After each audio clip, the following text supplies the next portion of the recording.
어떨 때 가장 불행했어요? 힘들었어요? 애인한테 채웠을 때. 저 세상이 무너집니다. 그쵸? 또 뭔가 내가 굉장히 믿었던 사람한테 배신을 당하고 사기를 당했을 때, 이렇게 우리는 힘든 감정을 느낄 때도 사람 사이 관계에서 힘들고 어려운 감정을 느끼는 경우가 대부분입니다.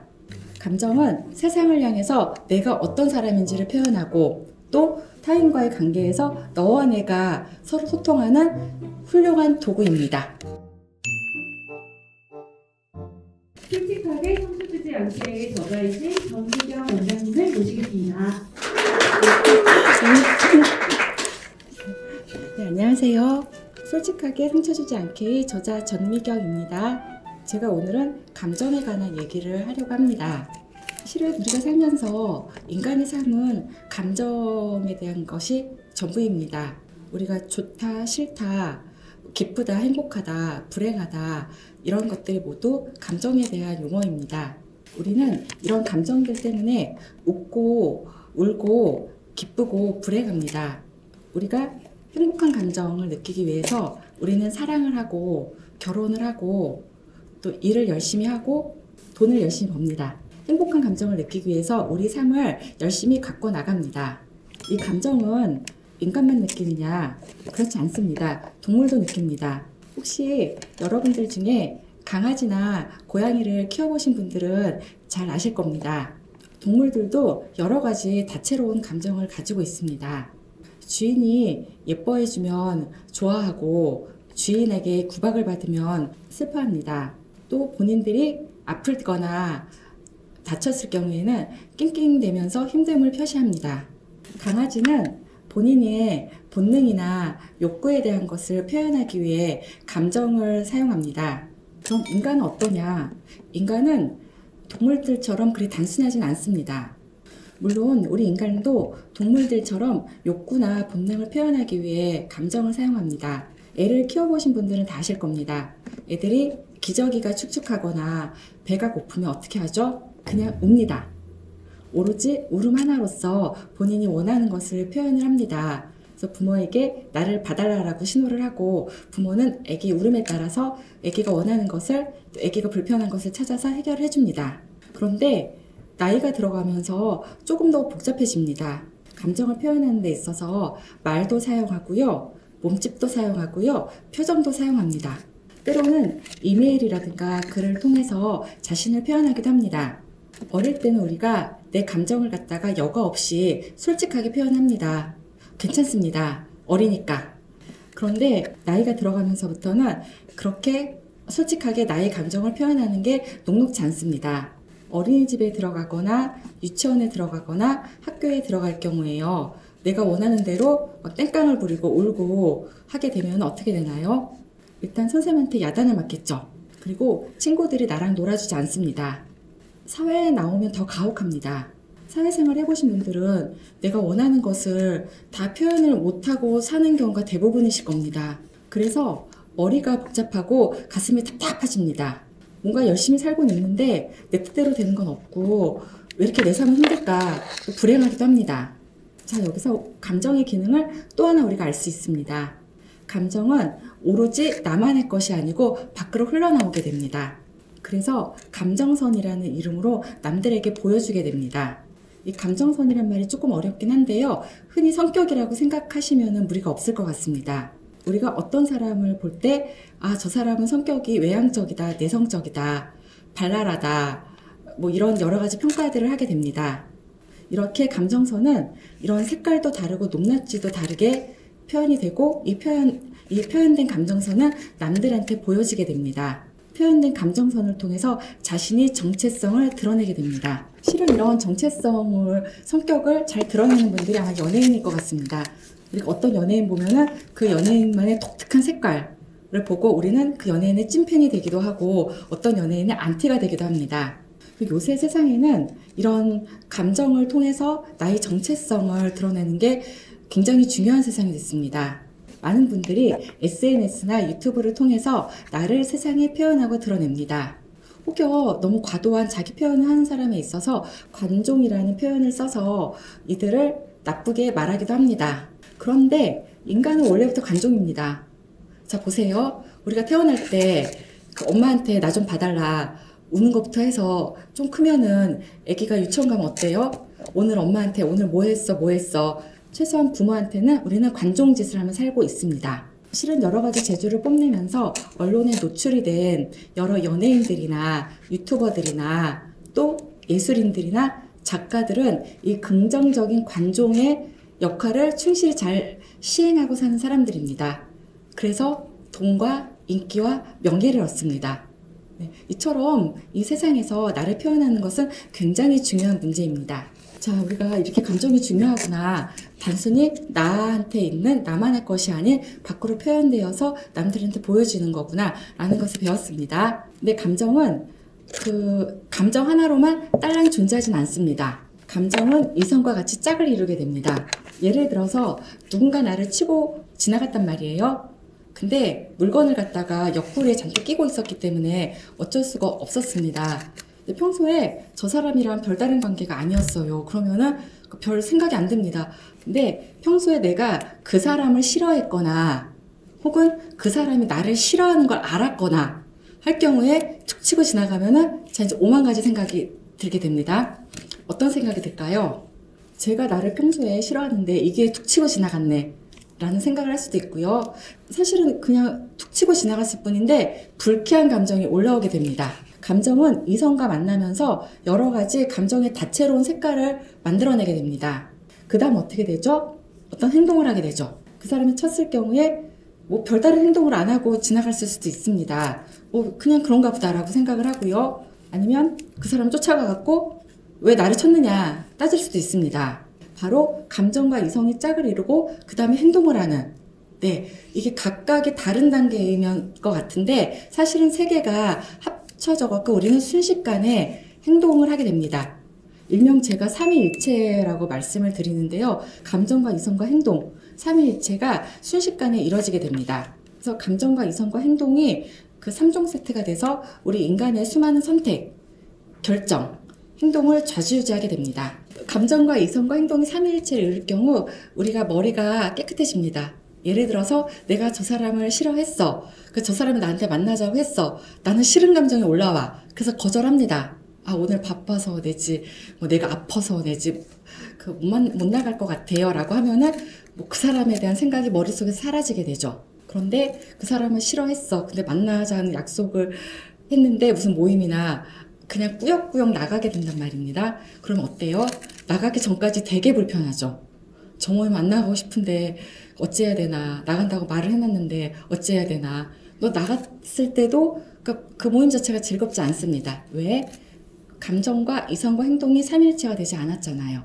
감정과 이성과 행동이 삼위일체가 되는 삶을 살 때 인간은 오롯하고 행복합니다. 예를 들어서 내가 중요한 회사 프로젝트가 있단 말이에요. 주중에도 매일 야근을 해서 12시에 들어가는데 이번 주말 토요일에도 나와서 팀원들이랑 같이 일을 해야 되는 상황입니다.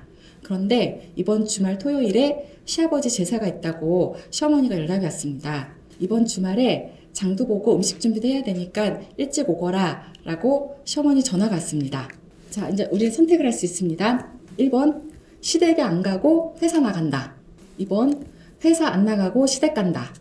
3번 시어머니랑 잘 얘기를 해서 제가 이번에 회사 프로젝트 때문에 못 나가니까 장 보는 거랑 음식장만은 어머님이랑 그 얘기가 좀 하시고 저는 그 회사 끝나면은 늦게 가서 남은 설거지랑 뒷정리를 도맡아 하겠습니다. 시댁에 안 가고 회사 갑니다. 내 이성은 제사야 매년 오는 거지 않느냐. 근데 이번 회사 프로젝트는 회사의 명운이 달려있고 나의 개인 회사 승진에도 엄청 중요하다라는 게 내 판단입니다. 그래서 이번에는 회사 프로젝트를 하는 게 맞다라는 게 내 이성입니다. 감정은 이런 상황에서 시댁을 오라고 강요한 시어머니한테 짜증이 납니다.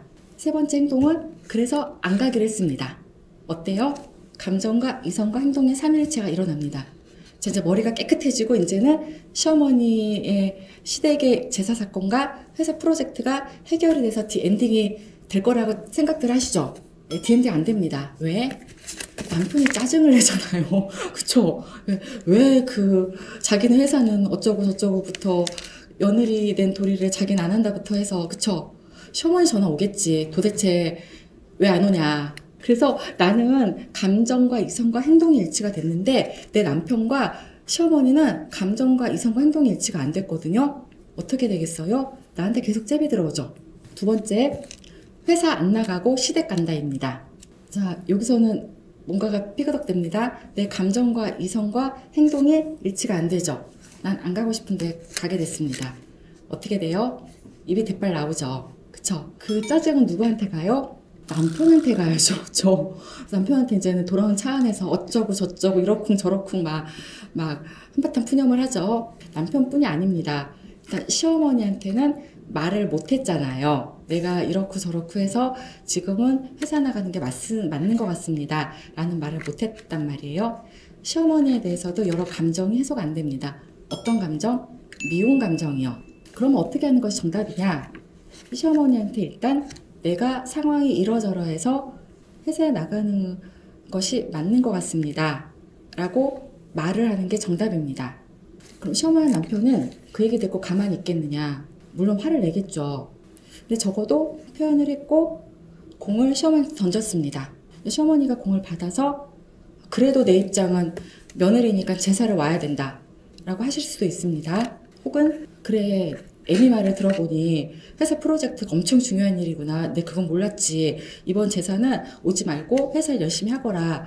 그렇게 할 수도 있습니다. 아니면 그렇대 애미야. 근데 토요일 날 그래도 며느리긴 하지만 제삿날이니까 인사는 하고 가거라. 와갖고선 저녁 늦게 와서 그냥 그 차려놓은 음식 먹고 아범이랑 같이 가렴 하고 시어머니가 다른 선택의 옵션을 좀 제시를 할 수가 있습니다. 1번, 2번, 3번 어떤 선택을 하게 될지는 잘 모르겠습니다. 사람이 내가 갖고 있는 생각과 감정을 표현하는 것과 표현 안 하는 것은 천지 차이가 있습니다. 일단 시어머니한테 내 상황이 이렇습니다. 그래서 가기 어렵습니다. 가게 되면 불편합니다. 라고 표현을 했습니다. 시어머니가 이런 상황에서 그래도 와! 라고 할 경우에는 갈 수도 있습니다. 하지만 내 머리는 그렇게 복잡하진 않습니다. 근데 표현을 안 하고 내 시어머니 가야죠 뭐 하고 갔단 말이에요. 네, 그럼 어떻게 돼요? 이제 온갖 짜증을 갖다 남편한테 부리게 되겠죠. 그리고 집에 와서요 시어머니에 대한 그 여러 가지 안 좋은 감정뿐만 아니고 나 자신에 대한 짜증으로 솟구칩니다. 나를 좀 비하하게 되고요. 자기 혐오까지 빠지게 됩니다. 왜 나는 말을 못했을까? 결론은 뭐 갈 수도 있어요. 갈 수도 있지만 표현하고 표현하지 않고의 차이는 이렇게 다르게 됩니다. 감정의 또 다른 기능이 나왔습니다. 감정은 나를 드러내는 정체성뿐만 아니고 타인과 이렇게 소통하는 기능을 갖고 있습니다. 감정이 나의 내면에서 나 혼자 북치고 장구치는 게 아니고 밖으로 드러내서 나의 정체성을 드러내고요. 저 사람의 감정과 만나면서 우리는 서로 소통을 하게 됩니다. 그 과정에서 때로는 갈등을 겪기도 하고 더 돈독한 관계가 만들어지기도 합니다. 자, 질문이요. 가장 행복할 때 언제세요? 뭐 아빠랑 놀이동산 갔을 때, 그리고 내가 첫 집을 샀을 때 우리 가족이 모여 앉아서 같이 고기 파티 하던 날, 뭐 그런 날 아니세요? 그쵸? 네, 누군가가 타인이 있고 타인과 좋은 감정을 공유했던 기억, 우리는 굉장히 행복한 기억으로 기억을 합니다. 또 뭐가 어떨 때 가장 불행했어요? 힘들었어요? 애인한테 채웠을 때. 세상이 무너집니다. 그쵸? 또 뭔가 내가 굉장히 믿었던 사람한테 배신을 당하고 사기를 당했을 때, 이렇게 우리는 힘든 감정을 느낄 때도 사람 사이 관계에서 힘들고 어려운 감정을 느끼는 경우가 대부분입니다. 감정은 세상을 향해서 내가 어떤 사람인지를 표현하고 또 타인과의 관계에서 너와 내가 서로 소통하는 훌륭한 도구입니다. 세상을 살면서 이렇게나 감정 능력이 중요합니다. 점점 현대로 갈수록 감정 능력의 중요성은 커지고 있습니다. 그런데 살면서 감정 능력에 대해서는 단 한 번도 배운 적 없습니다. 또 수많은 책들에서는 내 감정만 소중하니까 내 감정을 고려하고 나만 옳다라는 많은 책들이 있습니다. 그래서 진정한 감정 능력을 갖는다는 것은 너와 내가 모두 소중하고 너의 감정과 나의 감정이 모두 소중하고 너의 감정과 나의 감정을 통해서 서로 진정한 만남을 이루고 그래서 너와 내가 서로 성숙한 관계를 이루어내자 하는 것입니다. 그러면은 어떻게 감정 능력을 높일 수 있나? 구체적 방법을 한번 살펴보겠습니다. 1단계 상황과 기분을 분리하는 겁니다.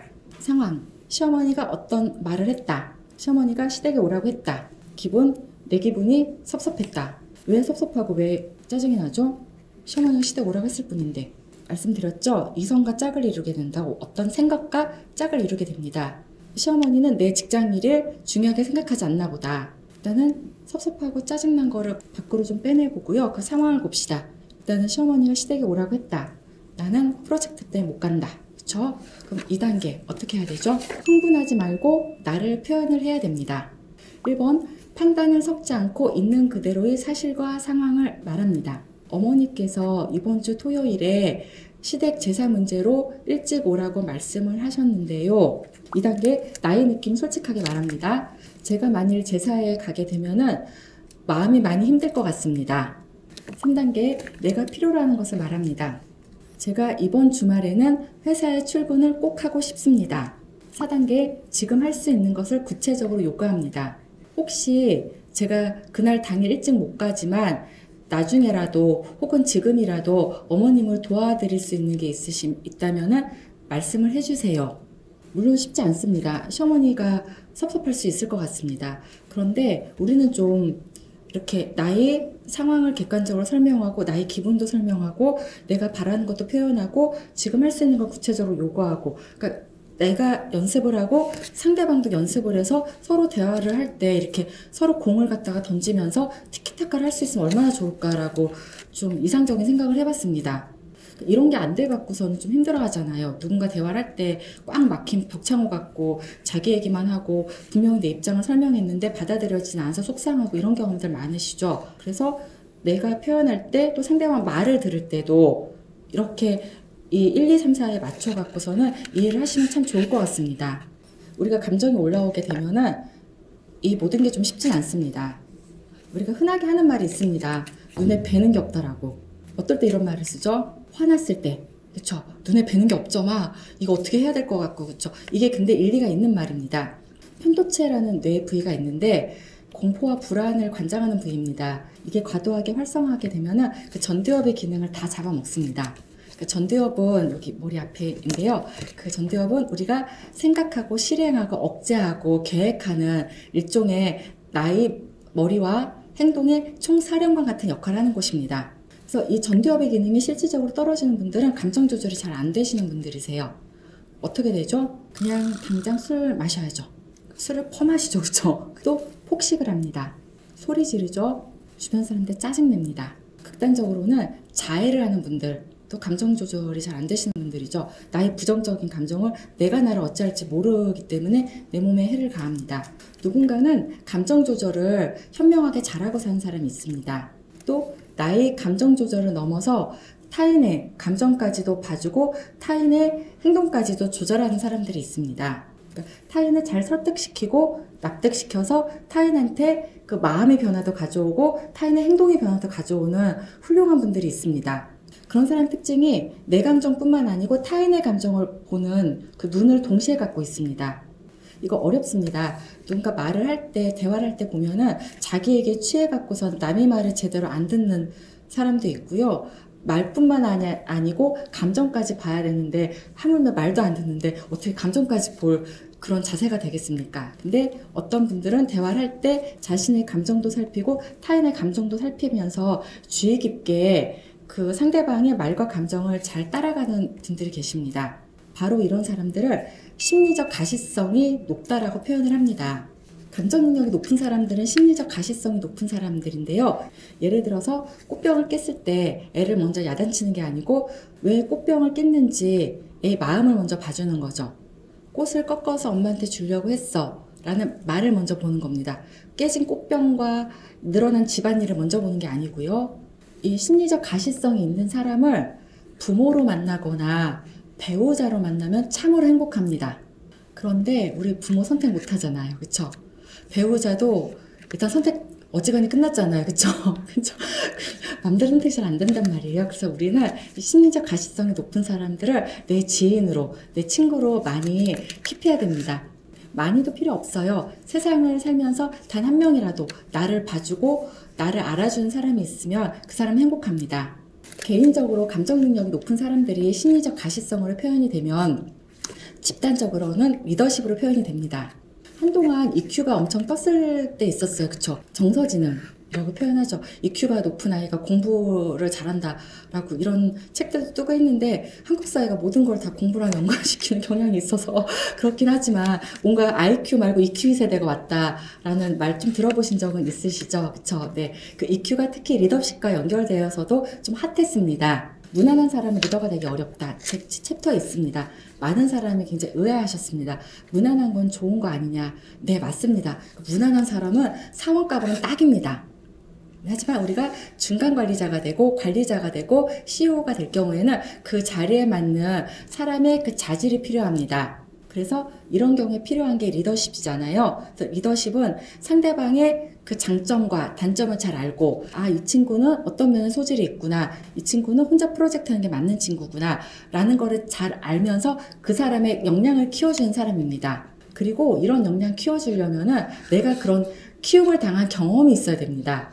무슨 말이냐면은 내 자신의 감정 능력이 높은 사람이 다른 사람의 감정 능력을 끌어내줄 수 있다는 말입니다.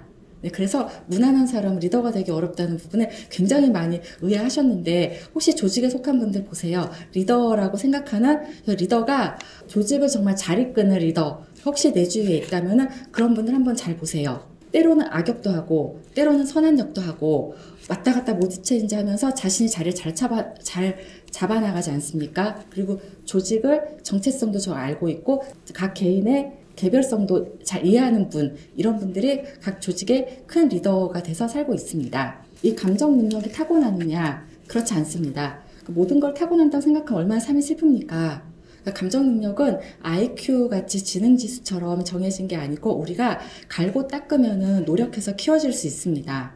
성숙한 감정 능력을 갖는다는 것은 나의 감정과 타인의 감정을 객관적으로 잘 살피고 잘 다룸으로써 나의 행동도 변화시키고 타인 행동도 변화시킬 수 있는 것을 얘기합니다. 마지막으로 감정 능력이 좋은 14가지 특징을 살펴보면서 강의를 마무리하겠습니다. 내 기분은 내가 조절할 수 있다는 믿음을 가지고 있다. 다른 사람의 생각이 나와 다르다고 바로 부정적인 감정을 가지지 않는다. 이 기분이 오래된 기분인지 방금 생겨난 기분인지 구분할 줄 안다. 다른 사람이 어떤 감정을 드러내도 그럴 만한 이유가 있다고 생각한다.